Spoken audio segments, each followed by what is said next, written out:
Olá pessoal, sejam bem-vindos a mais um vídeo do canal Eletrolab. Hoje nós vamos falar sobre corrente alternada. Nós vamos evoluir um pouquinho mais no nosso conhecimento de corrente alternada. Então eu peço a vocês que me acompanhem aqui nesse estudo interessante e importante, avançando um pouco mais no nosso conhecimento básico do que é corrente alternada, indo um pouquinho além. É muito importante a gente ter essa visão para poder entender bem os conceitos de corrente alternada, que são bem mais complexos do que o que a gente utiliza no dia a dia. Eu não vou avançar muito além de um determinado ponto, mas vou chegar a um nível que é interessante de a gente ter esse conhecimento. Então vamos aprimorar o que a gente conhece ou vamos revisar o que a gente já aprendeu um dia, ok? Então vamos lá. Corrente alternada, ela tem algumas características muito importantes e principalmente quando a gente utiliza componentes reativos como indutores e capacitores.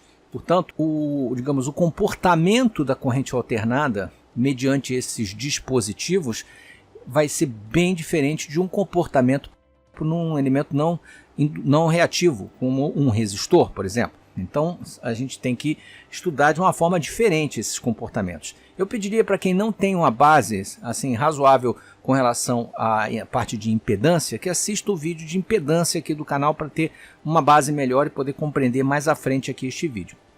Ok? Então vamos lá. A gente sabe que uma corrente alternada é aquela que alterna a sua polaridade, ou seja, que ela fica durante um tempo positiva, com sinal positivo, e durante outro tempo um sinal negativo. E normalmente ela pode ser do tipo periódico, ou seja, aquela que se repete. Ela se repete em ciclos de períodos. Então, por exemplo, a mais tradicional é a corrente alternada que nós temos na nossa rede elétrica, que ela é formada por uma onda, e essa onda tem um comportamento nesse formato, que é um formato chamado senoidal. Tem esse nome porque esta aqui é uma função senoide, e ela se comporta variando o seu valor do início até um valor máximo, depois ela retorna a zero, depois ela vai até um valor mínimo, que é um valor negativo, depois ela retorna a zero, depois ela repete o ciclo. Do ponto de vista gráfico, enxergando ela no osciloscópio, nós vamos ver assim, ok? Depois eu vou mostrar no osciloscópio a forma de onda de uma tensão e de uma corrente com elemento reativo. Bem interessante para vocês visualizarem o que acontece na prática. Vocês com certeza já ouviram falar que uma onda de corrente alternada, ela tem uma característica chamada amplitude, que seria, digamos, a intensidade dessa onda, e outra característica importante chamada fase. A fase é dada por um ângulo, esse ângulo normalmente dado em graus. Mostrando aqui um plano cartesiano, esse plano aqui, a gente vê a senoide e um determinado ângulo de fase, e aqui dado numa outra unidade muito comum quando a gente trata esse tipo de onda, que são os radianos. Bom, para converter de radianos para graus, basta usar a equivalência de que 1π radiano é igual a 180 graus, 2π igual a 360 graus. Faz uma regra de 3 e você converte de radianos para graus. Já para converter a frequência angular em radianos por segundo para a frequência em hertz, basta multiplicar por 2π. Então a frequência angular ou velocidade angular é igual a 2πf, sendo f frequência em hertz. Então ele vai variar de 0 até π sobre 2, que seria 90 graus, depois ele vai a π, que é 180 graus, depois ele vai aqui a 3π sobre 2, que seria 270 graus, depois ele vai a 2π, que é a volta completa, que seria os 360 graus de um círculo, que pode ser representado aqui. Só lembrando, pessoal, que a PCBWay continua com a promoção aí de final de ano, podendo sortear vários prêmios para vocês. Entrando na página deles, vocês têm 3 chances de ganhar, aqui totalmente grátis, prêmios e descontos nas produções de placas e outros serviços da PCBWay. Vale a pena dar uma conferida lá, e eles continuam com as promoções tradicionais aí de baixo custo, de placas dupla face, com desconto, com cupom para a primeira compra, ok? Voltando para o noso vídeo. Ok? Um círculo não tem 360 graus? Ele começa aqui no 0, 90, 270, desculpe, 180, 270, 360 graus. Ok? Para que eu estou mostrando isso? É porque existe uma forma bem, digamos, mais fácil, uma forma matemática mais fácil de calcular circuitos elétricos em que você tem alteração de fase, porque o circuito utiliza um indutor ou um capacitor, com uma técnica chamada a técnica dos fasores. Nós vamos transformar esses valores de tensão, de corrente, em fasores. Eu vou explicar o que é um fasor. E com isso, todos os cálculos vão ficar muito mais simples. A corrente alternada, ela tem uma etapa inicial, que é quando o tempo tende a zero, ele está iniciando, e depois ele tem uma fase, digamos, permanente, que é quando os ciclos se repetem. Essa fase inicial, também conhecido como regime transitório, ela não vai ser analisada aqui. Ela é bem mais complexa, ela exige uma análise utilizando uma matemática superior com equações diferenciais ordinárias. É bem mais complexo, a gente vai analisar a resposta do circuito ao pulso inicial, e isso exige um conhecimento muito maior. A gente não vai entrar nesse aspecto. Nós vamos entrar no aspecto mais interessante, que é o aspecto do regime permanente, que depois de alguns ciclos de tempo, né, algumas constantes de tempo passadas, você tem o ciclo permanente, quando ela se repete de forma igual. Então já não importa muito aquele tempo inicial, quando o tempo tendia a zero, em que os elementos reativos, que são os indutores e capacitores, estavam ainda no procedimento de carga ou descarga. Então, esse momento, o comportamento ali naquele momento transitório é diferente do regime permanente. E para isso, os fasores entram com uma matemática muito mais simples e mais fácil de entender do que você analisar os dois momentos, o regime transitório e o regime permanente, ok? Então vamos lá. O fasor, que facilita a nossa vida, é uma espécie de um vetor, né? Ele é um elemento que eu estou sinalizando ele aqui, por essa linha aqui. É um elemento que aponta em que momento eu me encontro dentro da senoide. Vamos lá, aqui é zero, né? 0 volts, por exemplo. Então seria um fasor reto aqui. Tá? À medida que eu vou subindo os pontos aqui, é como se eu tivesse uma setinha aqui indicando o ponto. Esse vermelho que eu estou indicando, ele indica a senoide está nesse ponto, nesse momento. Portanto, nesse momento aqui ela tem uma tensão. Vamos que essa tensão de pico aqui fosse 150 volts. Esse ponto aqui é um ponto menor. Digamos que fosse 100 volts aqui. Nesse momento da senoide, ela está com 100 volts. Portanto, este fasor aqui, ele vai ter uma amplitude de 100 volts, porque está nesse ponto. Repara, os fasores eles giram no sentido anti-horário desse círculo aqui. Então ele começa aqui em 0, gira aqui até 90 graus. Em 90 graus ele atinge o seu pico máximo, lá em cima, que seria os 150 volts. Depois ele gira para cá e fica em 180 graus, ele volta a 0. Depois ele vira para cá e fica em 270 graus, ele tem um pico mínimo. E finalmente ele dá a volta completa, chegando aqui e chega de volta ao zero. E aí depois ele repete essa volta. Portanto, um giro do fasor aqui equivale a um ciclo completo, um período completo da senoide. Então eu estou representando a senoide através de um fasor que gira essa setinha. É um ponteiro girando aqui no círculo, no sentido anti-horário, e variando o quê? A sua fase. Esse θ aqui, esse ângulo, ele é a fase da senoide. Ela começa em 0 graus, aqui em cima tem 90, aqui 180, 270, 360. Ou 0 radianos, π sobre 2 radianos, π, 3π sobre 2 e 2π, o que daria na mesma.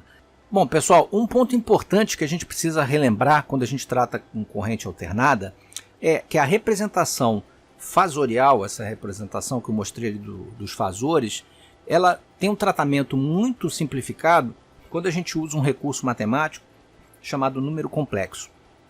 Número complexo é um conjunto de números que engloba todos os demais. Tá? Ele tem uma parte que a gente chama de parte real e uma parte que a gente chama de parte imaginária. Da onde surgiu a necessidade do número complexo e da parte imaginária? Surgiu há muitos séculos, quando os matemáticos tentaram fazer, por exemplo, a resolução de uma raiz quadrada de um número negativo. Em tese, você não consegue extrair uma raiz quadrada de um número negativo. Então eles atribuíram um elemento imaginário, que na ocasião era considerado, matematicamente a gente ainda usa esse elemento que se chama i, que é equivalente à raiz quadrada de -1. E assim a gente consegue separar, por exemplo, a raiz quadrada de menos 4, e reescrevê-la como menos 1 vezes 4. E isso aqui pode ser, digamos, expandido para a raiz de menos 1 vezes raiz de 4. Ok? Sendo que raiz de 4 eu sei que é 2. E raiz de menos 1 eu atribuí um valor imaginário que se chama i. Portanto, a raiz de menos 4 é igual a i2, ou 2i, como queira. Ok? Então, isso aqui é uma simplificação matemática de modo a gente poder... É uma abstração, na verdade, de modo a gente poder resolver questões como essa. E com isso, criou-se um número complexo. O número complexo, chamado de z, ele tem uma parte real que a gente chama de a, mais uma parte imaginária, que a gente chama de ib.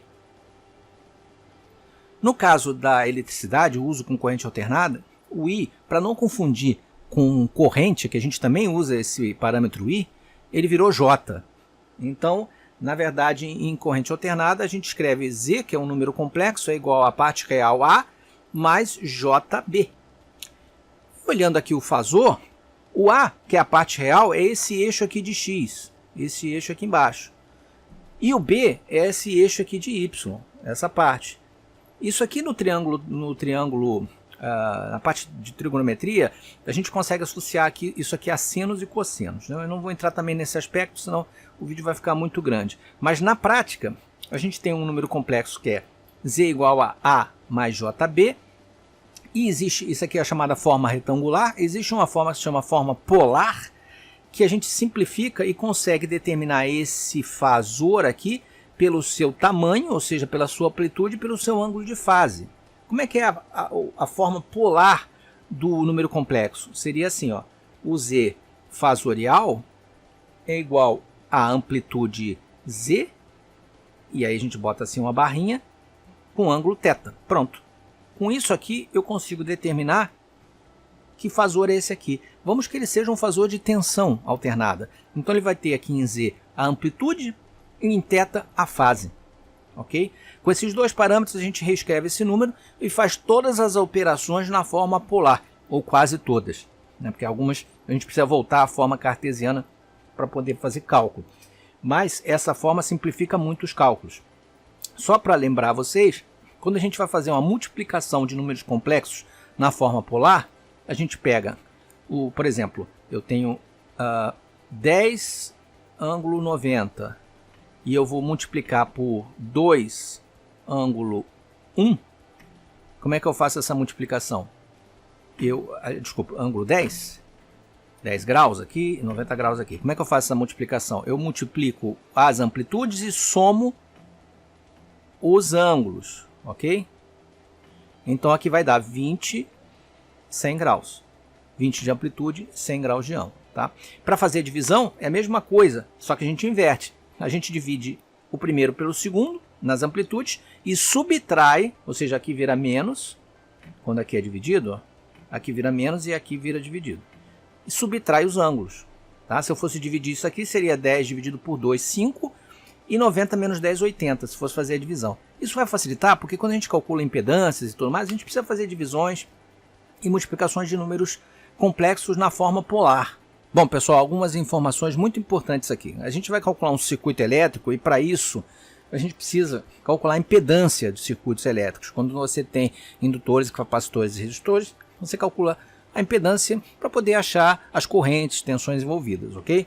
Então, quando você tem elementos indutivos e capacitivos, por isso que eu recomendei ver lá o vídeo de impedância, para quem não relembra essa parte, você trabalha com as reatâncias desses elementos. Então a reatância indutiva, XL, ela é igual a 2π vezes a frequência vezes a indutância, L. E a capacitiva XC é 1 sobre 2π, que multiplica a frequência, que multiplica a capacitância. Capacitância em farads e a indutância em henries, ok? Lembrando que a impedância, no caso do indutor, é a sua reatância indutiva no ângulo de 90 graus. Isso porque o indutor, lembrando que ele atrasa a corrente em relação à tensão. Já no caso do capacitor, no caso da impedância capacitiva, é a reatância capacitiva no ângulo de menos 90 graus, sendo que o capacitor adianta a corrente em relação à tensão. Ok? Escrevendo na forma complexa, a impedância complexa, esse pontinho em cima indica que ela é complexa. A impedância complexa indutiva, né, do indutor, seria JXL e a do capacitor menos JXC. Okay? Outra questão importante da gente relembrar é que aqui no diagrama fasorial eu tenho B e A a parte real, B a parte imaginária, θ o ângulo que o fasor faz com o eixo real, e eu tenho as seguintes fórmulas que podem ser usadas. O valor da amplitude de Z é a raiz quadrada de A2 mais B2. Isso daqui é Pitágoras, né? Isso daqui é um triângulo retângulo e isso aqui saiu de Pitágoras, ok, pessoal? O valor da amplitude é A2, esse lado aqui ao quadrado, mais esse lado aqui ao quadrado, é a raiz disso. E o ângulo θ é o arco tangente do valor de B, do módulo de B, dividido pelo módulo de A. O arco tangente, ou você usa uma tabela, ou você usa uma calculadora para calcular isso daqui. Você basta dividir B por A, usar a calculadora aplicando o arco tangente, a função arco tangente, ou usar uma tabela de ângulos para tangentes, que está disponível aí na internet. Assim a gente calcula o ângulo da fase. Por quê? Você tem uma fase, vamos que a fase inicial seja 0 grau. Se você tiver um circuito que tem capacitores e indutores, você vai ter um valor alterado de fase, ali por conta desses elementos reativos. Se for só um capacitor, ele pode alterar a fase, por exemplo, se menos 90 graus, e se for um indutor, mais 90 graus. Mas se forem os dois juntos, você vai ter um valor intermediário. Lembrando que a impedância em si, ela não atua como um fasor propriamente dito, porque ela não varia a fase, ela não fica girando. A impedância é fixa. Portanto, a fase da impedância é fixa também. O que varia de fase são os elementos tensão e corrente. Esses podem variar de fase à medida que você tem a senoide percorrendo. Mas a fase da impedância é fixa, ok? Essa não varia. Então, esse aqui é apenas uma base para a gente poder partir agora para o exercício. Bom, pessoal, eu montei aqui um circuito prático só para a gente observar o que acontece quando a gente usa um elemento reativo num circuito de corrente alternada. Tá? Então, eu coloquei um capacitor aqui de 47 microfarads, ok? Coloquei uma carga aqui de 60 ohms. Botei também um resistor pequeno aqui de 15 ohms para a gente poder medir a corrente. E vou colocar o osciloscópio com uma ponta de prova na entrada do sinal. Eu vou gerar um sinal aqui pelo gerador de 60 Hz com 4 volts pico a pico, para a gente poder ver o que acontece quando esse sinal passa pelo capacitor. O que é esperado? Esperado uma defasagem, né? Então a gente vai ver essa defasagem acontecendo. Aqui em cima do resistor eu coloco o outro canal em paralelo com o resistor para medir a tensão em cima do resistor, que vai me dar a corrente. Então eu vou ver aqui o sinal da corrente nesse circuito, ok? Então vamos lá. Eu vou ligar aqui o osciloscópio. Muito bem. Agora aqui a gente já tem a forma de onda amarela, é a forma de onda de entrada, do sinal de entrada, ok? E a forma de onda lilás é a forma de onda da corrente. Então eu tenho a tensão em amarelo e a corrente em lilás. Repare nesse eixo central que quando a minha tensão passa pela fase 0, nesse ponto aqui, a minha corrente está com um ângulo de 90 graus. Ele está lá em cima, ó. E esse mesmo ponto ele está lá no pico. Quando ela retorna, ela vem aqui para o pico, a tensão, a minha corrente aqui em lilás vai para esse ponto aqui na fase 0. Portanto, eles estão defasados em aproximadamente 90 graus, com a corrente adiantada em relação à tensão, que é exatamente o que faz o capacitor. Se eu colocasse um indutor puro, um circuito puramente indutivo, eu teria essa defasagem da mesma forma, mas nesse caso eu teria a corrente atrasada em relação à tensão. Nesse caso eu estou usando um circuito puramente capacitivo, do ponto de vista reativo, ok? Eu uso resistores aqui também, então é um circuito RC, mas do ponto de vista reativo ele é puramente capacitivo. Há algumas influências aqui nas conexões, gerando determinadas indutâncias, então o ângulo pode não ser exatamente 90, mas é bem próximo a isso, que é o que faz o efeito do capacitor, ok? Só para mostrar, pessoal, que existe defasagem entre a corrente e a tensão em circuitos desse tipo, circuitos reativos. E como é apresentado, como vai ser apresentado, quando a gente tem os dois dispositivos, um indutor e um capacitor, você tem uma combinação dessas duas reatâncias, portanto o ângulo de fase precisa ser calculado. Ele não vai ser nem mais 90 nem menos 90, ele vai ser alguma coisa intermediária. Ok, pessoal? Bom, pessoal, nós vamos fazer agora o seguinte exercício. Eu tenho um circuito RLC série aqui. Eu tenho uma tensão alternada na entrada de 127 volts, com ângulo inicial de 0 graus e frequência de 60 Hz. E eu tenho um resistor de 10 ohms, um indutor de 1 R e um capacitor de 330 microfarads. Eu quero saber qual a corrente que circula aqui. Ok? Bom, primeira coisa, para avaliar que tipo de expressões a gente usa para calcular a impedância, que é o primeiro passo que a gente tem aqui, é calcular a impedância. Eu preciso saber essa impedância séria aqui, de modo que eu consiga achar a corrente. A corrente a gente acha por lei de Ohm, aplicado ao número complexo, aplicado aqui aos fasores, né? A corrente I vai ser I, digamos, complexo, vai ser igual a tensão, V complexo, sobre Z complexo, ok? Eu vou dividir a tensão pela impedância e vou achar a corrente como a gente acha normalmente. Lá no outro vídeo de impedância, a gente fez isso, mas não consideramos, naquela ocasião, nós não consideramos a fase. Portanto, foi mais simples de resolver. A gente calculou as reatâncias e fez o cálculo, dividiu um pelo outro e achou fácil. Mas aqui eu tenho fase, eu preciso saber qual a fase da corrente. Eu quero o I complexo, eu quero o I fasorial aqui. Eu quero um I que me diga exatamente qual a fase da corrente para esse tipo de circuito com esses componentes. E é o que a gente vai calcular agora. Começamos com a impedância. A impedância, ela vai ser a raiz, como eu já mostrei lá anteriormente, da parte real, R2, que era aquele A, mais o B. E o B quem é? O B é a diferença entre a reatância indutiva e a capacitiva. Quando a reatância indutiva é maior, a gente faz XL menos XC. Quando a reatância indutiva é menor do que XC, a gente faz o contrário, faz XC menos XL. Então a gente inverte aqui, tanto aqui quanto aqui no arco tangente, inverte aqui essa soma. Na verdade, essa subtração aqui, a gente diminui um do outro invertido, se por acaso o outro for maior. Sempre o maior vai vir aqui na frente. Então eu já posso dizer de cara que XL vai ser maior. Mas vamos calcular cada uma delas aqui para a gente botar aqui na fórmula, encontrar a impedância, encontrar o ângulo de fase e finalmente calcular a impedância. Ok? Então vamos lá. Quem vai ser XL? Vamos lá. XL é 2πfL, né? Então é 2 que multiplica π, que multiplica a frequência F, que é 60 Hz, vezes L, quem é L? 1R. Lembra que o valor é em R. Isso aqui, já pré-calculando, vai dar 377 ohms. Reatância se mede em ohms, né? Com que ângulo aqui? Vamos já botar no formato fasorial. Qual é o ângulo que defasa o indutor? 90 graus. 90 graus. Ok? Agora vamos calcular XC, que é a reatância desse capacitor aqui. Eu estou deixando a resistência por último, porque a resistência não tem fase. Não tem, ela vai entrar aqui na fórmula só com o número dela, 10 ohms, e pronto. Então é importante a gente calcular aqui primeiro as reatâncias.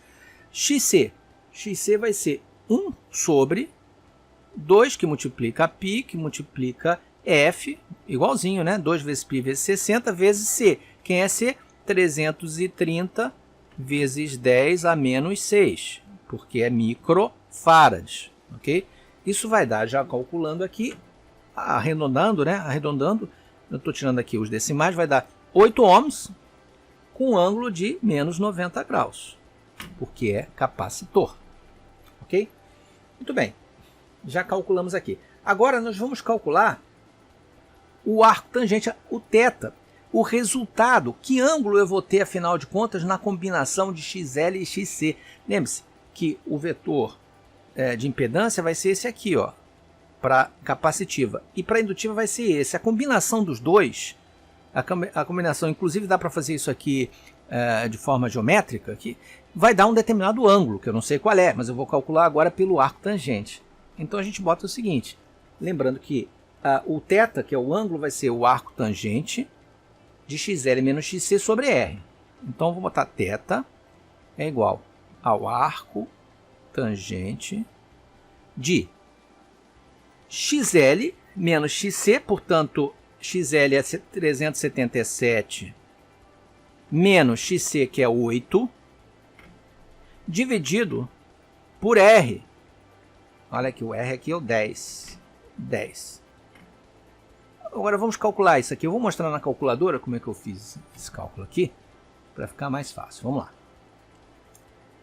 377 menos 8 vai dar 369, dividido por 10 vai dar 36,9.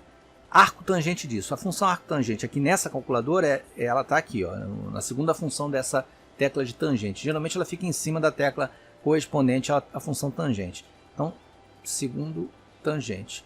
Deu 88,45 graus. Portanto, vamos anotar aqui.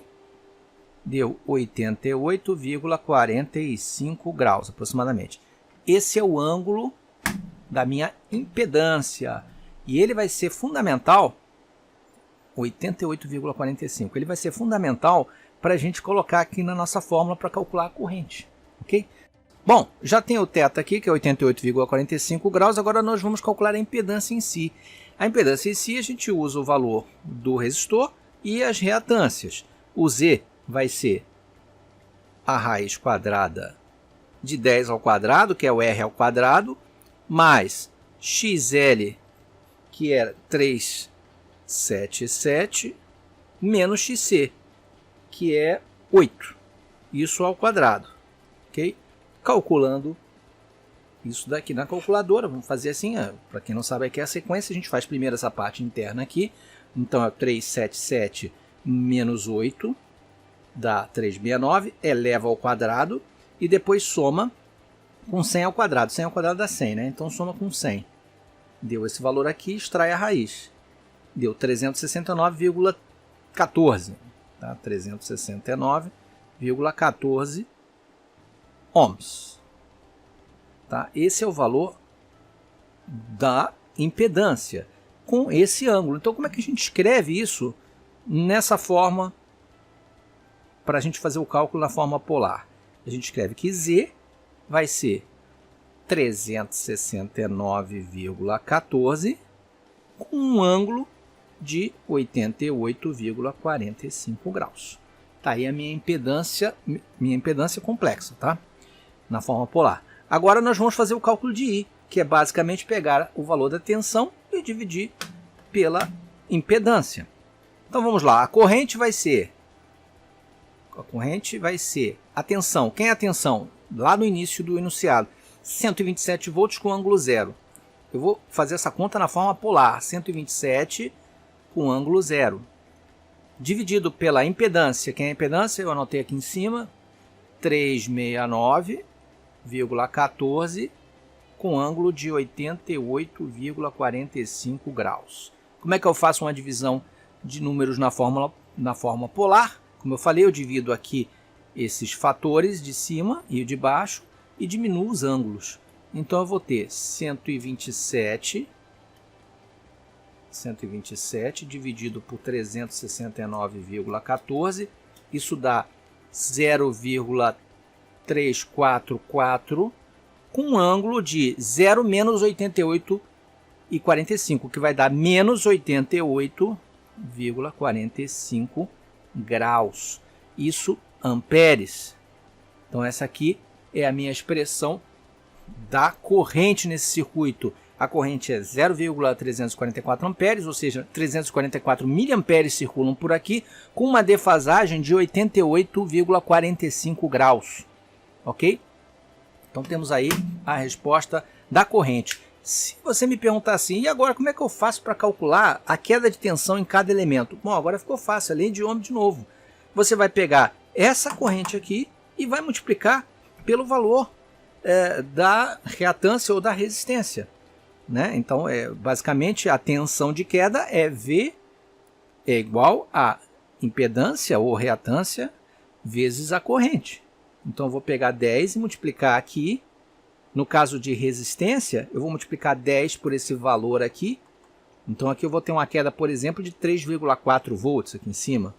Depois, aqui, eu vou calcular em cima dessa reatância de 1R, da reatância equivalente à impedância de 1R, ou seja, aquela reatância que a gente achou lá no início, de 377 ohms. Então eu vou multiplicar 377 ohms por isso aqui, e o ângulo vai ser o ângulo da indutância, que é 90 graus. No caso, multiplicando, a gente soma com esse ângulo aqui, menos 88,45. E para o capacitor é a mesma coisa. Tá? Pega o valor da capacitância, no caso não a capacitância, a reatância capacitiva, que a gente calculou de 8 ohms, e multiplica também pela corrente, 0,344, sendo que na multiplicação a gente também soma os ângulos, ok? E nesse caso vai ser o ângulo da queda típica do capacitor, menos 90 graus. Tá? Somado com esse daqui, você vai ter o ângulo também da queda naquele ponto. Então é assim que a gente calcula basicamente os circuitos de corrente alternada, circuitos RLC. Se for paralelo, você perguntar como é que faz paralelo. Eu vou calcular a impedância paralela e vou calcular as correntes, a corrente total daquele conjunto em paralelo, e posso calcular as correntes em cada ramo, a corrente em cima do indutor, do capacitor e do resistor em separado, ou uma corrente total a que sai da fonte. Da mesma maneira, calculo primeiro a impedância total e depois você faz as impedâncias separadas de cada uma. Ok, pessoal? Bom, basicamente isso que eu queria mostrar. Tem muita matemática, não tenha dúvida, mas é uma evolução necessária. Se você quiser entender melhor de corrente alternada, saber por que altera a fase, saber calcular o ângulo de fase da corrente, da tensão. A tensão pode iniciar com uma fase diferente de zero também. Você entra com um valor no cálculo, não vai fazer a diferença, é só utilizar o valor aqui do ângulo inicial que for dado no enunciado. Tá? Mas normalmente a gente trabalha com a tensão iniciando no ângulo de 0 grau, e cada elemento, dependendo do seu valor aqui, vai influenciar de uma forma diferente, cada elemento reativo principalmente. Né? Se fosse um circuito puramente resistivo, você não precisa desse cálculo. Esse cálculo é usado quando há elementos dependentes de frequência, que alteram a sua reatância e o seu ângulo de fase, conforme o conjunto deles reunidos dentro do circuito. Né? A influência de um no outro, etc., você vai ter um ângulo de fase intermediário ali, que é o equilíbrio entre as reatâncias capacitivas e indutivas do circuito. Ok? Espero que vocês tenham gostado. Se gostarem, clique no like para a gente poder, inclusive, evoluir para outros tipos de cálculos e outros tipos de circuitos, fazer análises mais completas aqui no domínio do tempo e considerando também os elementos fasores e os números complexos, ok? Não deixem de se inscrever no canal, que é muito importante, marcando lá o sininho para receber as notificações dos próximos vídeos, e até o próximo vídeo. Um grande abraço.